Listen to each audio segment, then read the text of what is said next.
Assalamualaikum warahmatullahi wabarakatuh. Sebelumnya perkenalkan, nama saya Dela Diandini, NIM 195211394 dari kelas MBS 6H. Di sini saya akan mempresentasikan mengenai ide bisnis lumpia gulung crispy. Sebelumnya saya akan menjelaskan terlebih dahulu mengapa saya memilih produk tersebut. Jadi mayoritas masyarakat Indonesia itu menyukai makanan yang unik, renyah, serta berkualitas dan memiliki beberapa varian rasa untuk camilan mereka sehari-hari. Kemudian kenapa memilih lumpia?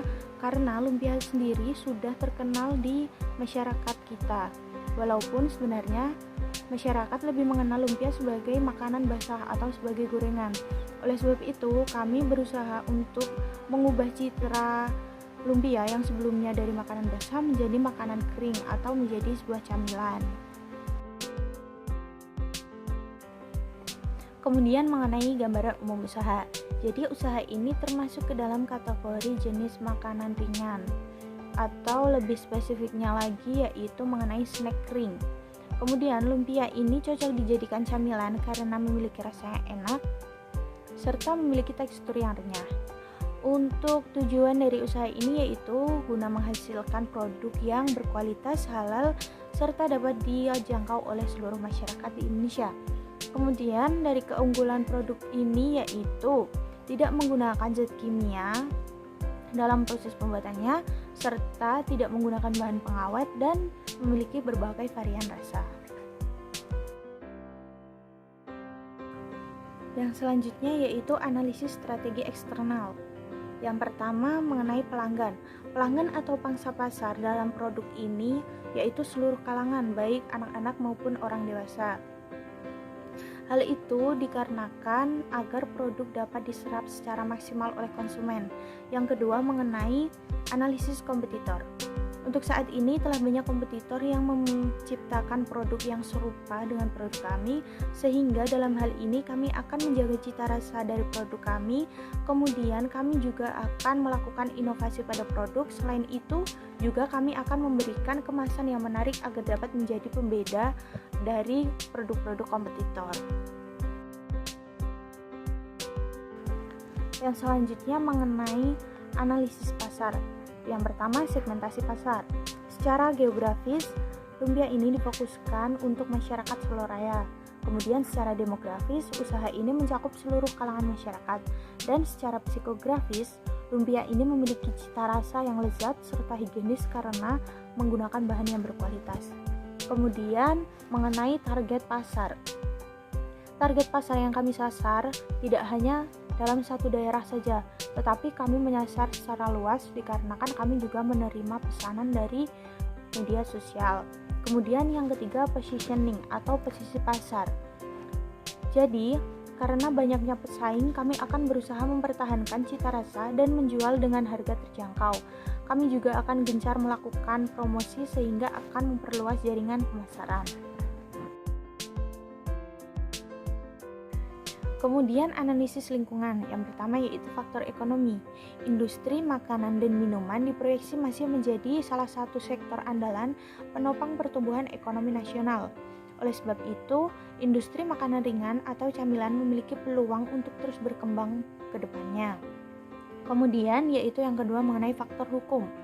Usaha ini tidak berbadan hukum karena merupakan usaha perseorangan. Dari segi produk yang dihasilkan sendiri, usaha ini tidak melanggar hukum dikarenakan tidak menggunakan bahan yang berbahaya maupun tidak menggunakan bahan-bahan yang haram. Yang selanjutnya mengenai analisis strategi internal. Yang pertama yaitu kekuatan modal. Modal dari usaha ini berasal dari penanaman modal pemilik. Oleh sebab itu terdapat keterbatasan modal sehingga kami membutuhkan investor untuk keberlangsungan usaha. Yang kedua mengenai produksi dan operasi. Jadi, kami telah memiliki standar produk yang akan dipasarkan dengan memperhatikan kualitas produk. Kemudian kami juga memperhitungkan varian rasa yang dilakukan secara detail. Selain itu, karena produk kami ini tidak menggunakan pengawet, maka kami juga memperhitungkan mengenai tanggal kadaluarsa dari produk ini. Yang ketiga mengenai sumber daya manusia. Usaha ini memiliki aset berupa sumber daya manusia yang ahli dalam marketing. Selain dalam marketing, kami juga melakukan pengamatan karyawan dalam produksi, operasi, dan keuangan, juga mempertimbangkan mengenai QC. Yang selanjutnya mengenai analisis SWOT. Analisis SWOT merupakan cara untuk mengamati lingkungan pemasaran baik secara internal maupun secara eksternal. Setiap kegiatan usaha untuk memulai usaha harus mengukur kemampuan terhadap lingkungan atau pesaing melalui analisis SWOT. SWOT dari usaha ini adalah sebagai berikut. Yang pertama yaitu kekuatan atau strength. Yang pertama yaitu produk memiliki berbagai varian rasa, memiliki harga terjangkau, kualitas produk terjamin, serta cocok untuk pecinta pedas karena kami memiliki varian rasa pedas. Kemudian kekurangan atau weakness. Yang pertama yaitu produk mudah ditiru. Kedua, produk akan berubah tekstur jika tidak dikemas dengan baik. Dan kemudian yang ketiga, produk ini hanya bertahan dalam kurun waktu 3 bulan. Yang selanjutnya yaitu peluang atau opportunity. Yang pertama, dengan memanfaatkan media sosial maka pangsa pasar akan lebih luas. Kemudian, makanan ini digemari oleh masyarakat yang menyukai camilan. Yang terakhir yaitu produk ini bisa dijual sebagai reseller. Kemudian mengenai ancaman. Jadi yang pertama yaitu terdapat banyak jumlah kompetitor. Yang kedua, konsumen itu mudah bosan dengan produk ini. Yang ketiga, persaingan harga terhadap sesama pembisnis. Kemudian yaitu strategi pemasaran marketing 7P. Yang pertama yaitu produk. Produk yang kami jual adalah lumpia gulung goreng. Produk ini dibuat dengan menggunakan bahan yang berkualitas dan tanpa bahan pengawet, sehingga aman untuk dikonsumsi. Kemudian, kemasan untuk produk ini menggunakan plastik standing pouch disertai tanggal kadaluarsa. Yang selanjutnya yaitu tempat. Produk ini akan dijual di wilayah Solorea, tepatnya di Boyolali. Kemudian yaitu harga. Untuk harga produk sendiri yaitu sebesar Rp5.000. Kemudian yang selanjutnya yaitu promosi. Jadi dalam usaha ini kami berencana untuk mengadakan promosi melalui media sosial, marketplace, dan pengenalan kepada masyarakat dari mulut ke mulut. Kemudian yaitu people. Usaha ini akan dikerjakan oleh 4 orang dengan kriteria bertanggung jawab, jujur, ulet, ramah, dan cepat tanggap terhadap konsumen. Kemudian yaitu physical evidence. Produk ini dijual menggunakan meja, kursi, serta spanduk atau banner supaya dapat menarik konsumen.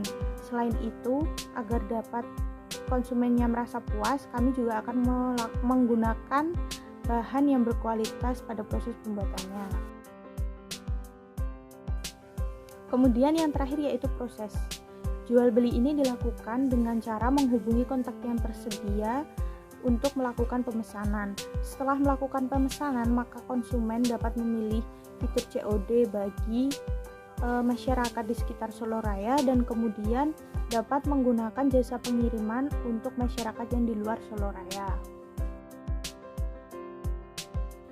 Yang selanjutnya yaitu mengenai rencana organisasi dan manajemen. Jadi untuk usaha ini struktur organisasinya yaitu seperti pada gambar. Jadi owner membawahi bagian keuangan, bagian pemasaran, bagian produksi dan QC, kemudian bagian packing. Yang selanjutnya yaitu rencana produksi dan operasi. Yang pertama jenis produk. Jadi produk yang kami jual ini merupakan sejenis makanan ringan yang memiliki cita rasa pedas, gurih, asin yang banyak disukai oleh masyarakat. Kemudian yang kedua yaitu proses pengerjaan. Pekerjaan pada usaha ini dilakukan pada setiap hari Senin sampai Jumat pada pukul 8 pagi sampai dengan pukul 4 sore. Rencana alur pembelian dan penggunaan bahan persediaan. Alur pembelian dan penggunaan bahan baku pada usaha ini selalu diawasi dengan baik guna mengetahui sisa bahan baku yang ada, sehingga bahan baku yang dimiliki dapat terkontrol dengan baik. Yang selanjutnya yaitu proses produksi. Yang pertama yaitu larutkan tepung terigu Olesi lumpia dengan tepung terigu yang telah dilarutkan, kemudian gulung dan padatkan. Setelah digulung, kemudian gunting-gunting kulit lumpia tadi, dan setelah itu goreng dalam minyak panas yang ditunggu sampai berwarna kecoklatan, kemudian tiriskan dan taburi dengan bumbu. Kemudian yang selanjutnya yaitu rencana pemasaran. Jadi kami akan membuka outlet resmi dan membuka melalui media sosial. Kami juga akan memberikan bonus pada pelanggan setiap pembelian minimal 50.000, juga memberikan berbagai promo diskon agar dapat lebih menarik konsumen. Kemudian selanjutnya yaitu rencana keuangan. Untuk modal awalnya sendiri yaitu sebesar 706.000 dan biaya per bulannya yaitu 324.000. Besarnya anggaran tersebut dapat menghasilkan 100 pieces produk. Apabila dalam satu hari kami dapat menjual 20 piece produk, maka dalam satu bulan kami dapat menjual 600 pieces produk. Maka berdasarkan perhitungan tersebut, laba yang akan diperoleh dalam satu bulan yaitu sebesar Rp1.056.000 dengan persentase laba 54,3%. Berikut adalah bisnis model kanvas dari usaha ini. Sekian presentasi dari saya. Apabila terdapat kekurangan dan kesalahan, saya mohon maaf yang sebesar-besarnya. Wassalamualaikum warahmatullahi wabarakatuh.